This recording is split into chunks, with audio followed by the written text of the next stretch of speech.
తాకట్లో ఉన్న మీ బంగారాన్ని విడిపించి ఆ రోజు ఆన్లైన్ రేటుకి కొంటాం. Sharma gold company.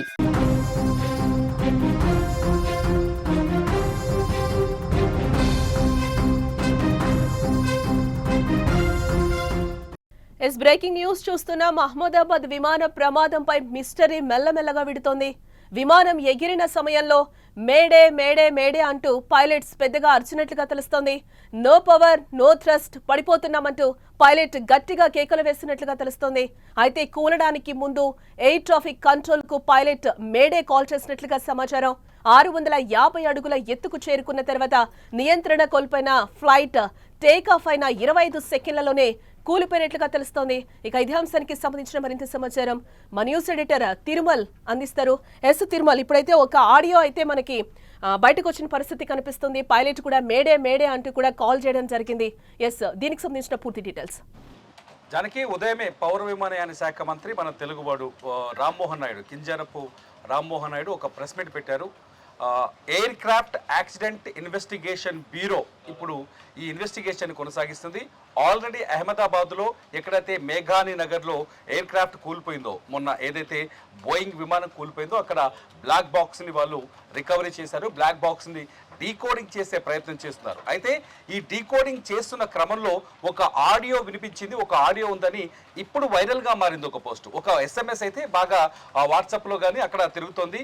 3 సార్లు సుమిత్ సబర్వాల్ ఎవరైతే 8700 కిలోమీటర్ గంటల ఎయిర్ ఎక్స్పీరియన్స్ ఉందో, అంటే 8700 కిలోమీటర్ గంటలు ఆయన ఎయిర్లో ఉన్నారు. చాలా సీనియర్ ఆఫీసర్. ఆ సుమిత్ సబర్వాల్ ఫ్లైట్ డౌన్ అవుతున్న టైంలో మేడే మేడే మేడే అని 3 సార్లు అంటూ దాంతోపాటు no thrust no power going down అని చెప్పేసి ఈ 4 వ్యాఖ్యలు చేసినట్టుగా కొంత సమాచారం, ఆ వాయిస్ ఉన్నది అనే ఒక చర్చ అయితే జరుగుతుంది. కానీ ఈ మెసేజ్ వైరల్ అవుతున్న తరుణంలో నిజంగా ఎక్స్పర్ట్స్ కూడా, ఈ వైమానిక ప్రమాదాలకు సంబంధించిన ఎక్స్పర్ట్స్ కూడా ఇటువంటి అనుమానాలు వ్యక్తం చేస్తున్నారు. సాధారణంగా ఏటీసీ కూడా ఆ రోజు ప్రమాదం జరిగిన రోజు ఒక విషయాన్ని చాలా స్పష్టంగా, అహ్మదాబాద్లోని ఏటీసీ కూడా ఒక విషయాన్ని స్పష్టంగా చెప్పింది. మేడే మేడే సమాచారం మాకు అందింది. మేడే మేడే సమాచారం అందిన కొద్ది సెకండ్లోనే మేము రియాక్ట్ అయ్యే లోపే ఫ్లైట్ అహ్మదాబాద్ ఎయిర్పోర్ట్ పక్కనే ఉన్న మేఘాని నగర్లో కూలిపోయింది. అది స్పష్టంగా మాకు అర్థమవుంది. ఆ రోజు మేడే ఇన్ఫర్మేషన్ మాకైతే అందింది. మేడే అంటే అత్యవసర పరిస్థితుల్లో ఉన్నాం, మా విమానం పూర్తి స్థాయిలో మా చేతుల్లోంచి వెళ్ళిపోయింది, మొత్తం పూర్తి స్థాయిలో మేము విమానాన్ని కంట్రోల్ తప్పింది అని చెప్పడం మేడే అనే మెసేజ్కి అర్థమైతే అది. సో ఈ మెసేజే బ్లాక్ బాక్స్లో దొరికిందనే చర్చ ఒకటి ఇప్పుడు జరుగుతుంది. వాస్తవానికి ఇంకా బ్లాక్ బాక్స్ డీకోడింగ్ పూర్తి కాలేదని చెప్పాలి. స్వయంగా పౌర విమానయాన శాఖ మంత్రి ఈ మాట చెప్పడం. బ్లాక్ బాక్స్ మీద ఇన్వెస్టిగేషన్ జరుగుతుంది. Air craft accident investigation bureau ఈ ఇన్వెస్టిగేషన్ చేస్తుంది. దీంతో పాటు అంతర్జాతీయ బ్యూరోలు కూడా ఉన్నాయి. విమాన ప్రమాదాలకు సంబంధించిన అంతర్జాతీయ బ్యూరోలు కూడా ఉన్నాయి. ప్రస్తుతం అహ్మదాబాద్లో జరుగుతున్న సీన్ ఏంటంటే, ఎక్కడైతే ఈ ప్రమాదం జరిగిందో ఆ ప్రమాద స్థలంలో ఉన్న నివాసితులను, అంటే ఎవరైతే ఈ బ్లాస్ట్ అయింది మొత్తం ఆ ఇళ్ళు కాలిపోయి ఉన్నాయి, ఎక్కువ మంది డాక్టర్ ఉన్నారు. మనకు తెలుసు బీజే మెడికల్ కాలేజ్ హాస్టల్ విద్యార్థులు చనిపోయారు. ఆ తర్వాత కొంతమంది క్వార్టర్స్, డాక్టర్ల క్వార్టర్స్ ఉన్నాయి, అందులో వస్తువులు తగలబడిపోయాయి. మొత్తం ఆ దాదాపు 1 కిలోమీటర్ రేడియస్లో పూర్తిగా భస్మం అయిపోయింది, శ్మశానంగా మారిపోయింది ఆ ప్రాంతంలో.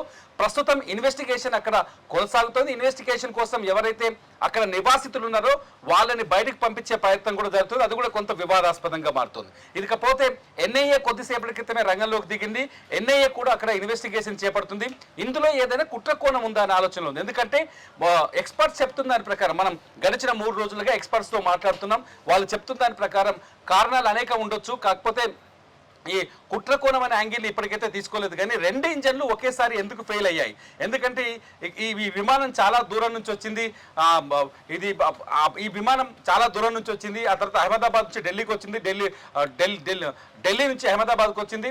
ఆ ఢిల్లీ నుంచి అహ్మదాబాద్కి వచ్చే క్రమంలో ఒక వ్యక్తి తీసిన వీడియోలు వైరల్ అయ్యాయి. అందులో ఏసీలు పనిచేయట్లేదు, స్క్రీన్లు పనిచేయట్లేదు, చాలా సమస్యలు ఉన్నాయి ఈ బోయింగ్ విమానంలో అని చెప్పేసి ఆ వీడియోలు వైరల్ అయ్యాయి. ఆ తర్వాత 2 గంటలకే విమాన ప్రమాదం జరిగింది. అయితే అయితే టెక్నికల్ ఇష్యూస్ ఉంటే గ్రౌండ్ టీం ఖచ్చితంగా ఎయిర్పోర్ట్లో వాళ్ళు గ్రౌండ్ టీం వాళ్ళు క్లియరెన్స్ ఇవ్వరు, విమానాన్ని పూర్తి స్థాయిలో చెక్ చేసిన తర్వాతనే టేకాఫ్కి అనుమతిస్తారు. ఆ చెకింగ్స్లో పైలట్స్ అన్నిటికీ సాటిస్ఫై అయితేనే తీసుకుంటారు ఇది టేకాఫ్ తీసుకుంటారు అని చెప్పేసి ఒక చర్చ జరుగుతుంది. అయితే రెండు ఇంజన్లు ఎందుకు ఫెయిల్ అయినాయి అనేది రకరకాల ప్రశ్నల కారణమవుతుంది. అయితే ఎక్స్టర్నల్ ఇష్యూస్ కూడా ఉండొచ్చు అనేది ఇంకొక చర్చ జరుగుతుంది. ఎక్స్టర్నల్ ఇష్యూస్ అంటే ఒకటి వెదర్, అంటే వాతావరణం అనుకూలించకపోవడం, రెండోది వచ్చేసి పక్షులు ఉండటం. అయితే అహ్మదాబాద్ ఎయిర్పోర్ట్కి సంబంధించిన ఒక కీలకమైన విషయం చర్చ జరుగుతోంది మీడియాలో, సోషల్ మీడియాలో. ఏంటంటే అహ్మదాబాద్ ఎయిర్పోర్ట్ చుట్టూ అనేక కాలనీలు విస్తరించున్నాయి. ఆ కాలనీలు విస్తరించుండడం వల్ల ఆ కాలనీలో భోజనం కానీ తిన్న వస్తువులు పడేయటం కానీ ఇటువంటి రెగ్యులర్గా జరుగుతుండే నివాస ప్రాంతాలు ఉన్న చోట ఈ చెత్తా చెదారం ఎక్కువగా ఉంటుంది. అక్కడ ఈ కాకులు లేకపోతే కొన్ని పిట్టలు పక్షులు ఎక్కువగా ఎగిరే అవకాశం ఉంది. అహ్మదాబాద్ ఎయిర్పోర్ట్లో గుంపులుగా పక్షులు ఎగిరిన సందర్భాలు అనేక ఉన్నాయని, వాటిని అక్కడ సాధారణంగా ఎయిర్పోర్ట్ సిబ్బంది వాటిని ఆ పక్షుల్ని వెళ్ళగొట్టే కొన్ని ప్రక్రియలు అక్కడ ఉన్నప్పటికీ కూడా ఈ విమానం ఎగిరే సమయంలో పక్షులు ఏమైనా ఢీకొట్టాయా ఇంజన్లో? ఒకవేళ పక్షులు ఇంజన్ని ఢీకొడితే రెండు ఇంజన్లకు ఒకేసారి అటువంటి ప్రమాదం ఏర్పడితే ఆటోమేటిక్గా ఇంజన్లు శక్తిని కోల్పోతాయి. మన భాషలో చెప్తే శక్తిని కోల్పోతే ఆటోమేటిక్గా పవర్ లేనప్పుడు పైకి ఎగరాల్సిన విమానం థ్రస్ట్ని కోల్పోయి కిందకి పడిపోయే కిందికి ఊలిపోయే ప్రమాదం ఉందని చెప్తున్నారు. మనం వీడియోలో చూడొచ్చు ఆ రోజు రన్వే నుంచి ఎగురుతున్న A171, ఇది ఎయిర్ ఇండియాకి సంబంధించిన 171 విమానం, బోయింగ్ 787 మోడల్ ఇది. సో రన్వే నుంచి చాలా అంటే సాధారణంగా రన్వే నుంచి పైకి ఎగిరేటప్పుడు గంటకి 250 కిలోమీటర్ల వేగం ఉంటుందని చెప్తున్నారు. ఆ రోజు మనం చూడొచ్చు, కౌంట్ చేసి చూసాం మనం, టోటల్గా రన్వేలో స్టార్ట్ అయినప్పటి నుంచి పడిపోయే సమయానికి మొత్తం 36 సెకండ్ల సమయం పట్టింది. రన్వే నుంచి పైకి ఎగిరి నుంచి విమానం మొత్తం కూలిపోవడానికి 25 సెకండ్ల సమయం పట్టింది. 25 సెకండ్లలోనే 675 మీటర్ల పైకి ఎగిరింది విమానం. ఆ తర్వాత 625 మీటర్ల పైకి ఎగిరింది విమానం. ఆ తర్వాత వెంటనే సడన్ గా 475 మీటర్లకు పడిపోయి అటు వెళ్ళి నేరుగా కింద ఒక చెట్టును ఢీకొట్టింది. ఆ తర్వాత చెట్టు పక్కనే ఉన్న మెడికల్ కాలేజీ బిల్డింగ్ ని ఢీకొట్టింది. ఒక్కసారిగా పేలుడు సంభవించింది. ఇక్కడ ఒక పాయింట్స్ ఏంటంటే ఎక్స్పర్ట్ చెప్తున్న దాని ప్రకారం చూస్తుంటే వాళ్ళు మాట్లాడుతున్న మాటలు, మనకు ఇంటర్నెట్ ద్వారా అందుతున్న సమాచారం, లేకపోతే ఎక్స్పర్ట్స్ అభిప్రాయాలన్నీ ఒక్కసారి క్రోడీకరించి చూస్తుంటే కారణాలు చాలా స్పష్టంగా, ఒకటి సాంకేతిక సమస్య అయి ఉండాలి. సాంకేతిక సమస్యలు అంటే విమానం ప్రారంభానికి ముందే వాటిని చెక్ చేస్తారు కాబట్టి సాంకేతిక సమస్యలకు ఆస్కారం లేదు. రెండో క్వశ్చన్ ఏంటంటే అతిపెద్ద మిస్టరీ అని చెప్తున్నారు. ఎవ్వరు కూడా బ్లాక్ బాక్స్ దొరికితే కానీ దీని గురించి చెప్పలేమని చెప్తున్నారు. బ్లాక్ బాక్స్ లో మెసేజ్ వస్తే వింటే తప్ప దీని గురించి చెప్పలేమని చెప్తున్నారు. రెండోది వచ్చేసి ఏంటంటే ఇంజన్లు రెండు ఒకేసారి ఫెయిల్ అవ్వడానికి రీజన్ ఏంటనే తేలాల్సి ఉంది ఇక్కడ. దీనికి రీజన్స్ రెండు రకాలని చెప్తున్నారు కదా. ఒకటి వెదర్, రెండోది వచ్చేసి పక్షులు అని చెప్తున్నారు. ఎక్కువ మంది ఎప్పుడైతే అహ్మదాబాద్ ఎయిర్పోర్ట్లో జరిగిన ఈ ప్రమాదానికి సంబంధించి ఎక్కువ మంది ఎక్స్పర్ట్స్ అనుమానం వ్యక్తం చేస్తుంది ఏంటంటే పక్షులు తాకడం వల్లే ఈ విమానం కూలిపోయింది. పక్షులు తాకడం వల్లనే ఈ రెండు ఇంజన్లు ఒకేసారి ఫెయిల్ అయ్యాయి. పక్షుల గుంపు తాకి ఉంటుంది బహుశా, అందుకోసమనే ఈ విమానం కూలిపోయిందనే చర్చ జరుగుతుంది. ఇది పూర్తి స్థాయిలో బయటకు వచ్చే మెసేజ్ ఎంతవరకు కరెక్ట్, మేడే మేడే మేడే అని, no thrust no power and going down అని ఏదైతే మెసేజ్ తిరుగుతుందో అంతవరకు కరెక్ట్ అని మనం నిర్ధారించలేం. కానీ ఖచ్చితంగా ఈ ప్రమాదం ఎయిర్లోకి ఎగిరిన తర్వాత జరిగింది, ఇన్సిడెంట్ వచ్చింది. ఖచ్చితంగా బ్లాక్ బాక్స్లో దీనికి సంబంధించిన సరైన సమాచారం ఉండొచ్చు. అయితే కివిన్ కుందర్ కావచ్చు, లేకపోతే ఇద్దరు పైలట్లు సబర్వాల్ కావచ్చు, వీళ్ళిద్దరు ఖచ్చితంగా దీనికి సంబంధించిన మెసేజ్ ఇచ్చి ఉంటారు. బ్లాక్ బాక్స్లో అది రికార్డ్ అయి ఉంటుంది. ఆ రికార్డు పూర్తిగా బయటకు వస్తే అప్పుడు air craft accident investigation bureau పూర్తి వివరాన్ని వెల్లడించే అవకాశం ఉంది. కొన్ని అంతర్జాతీయ బ్యూరోలు కూడా రకరకాల ప్రపంచవ్యాప్తంగా ఉన్న ప్రముఖ ఇన్వెస్టిగేషన్ బ్యూరోలన్నీ ఇప్పుడు అహ్మదాబాద్లో దిగాయి.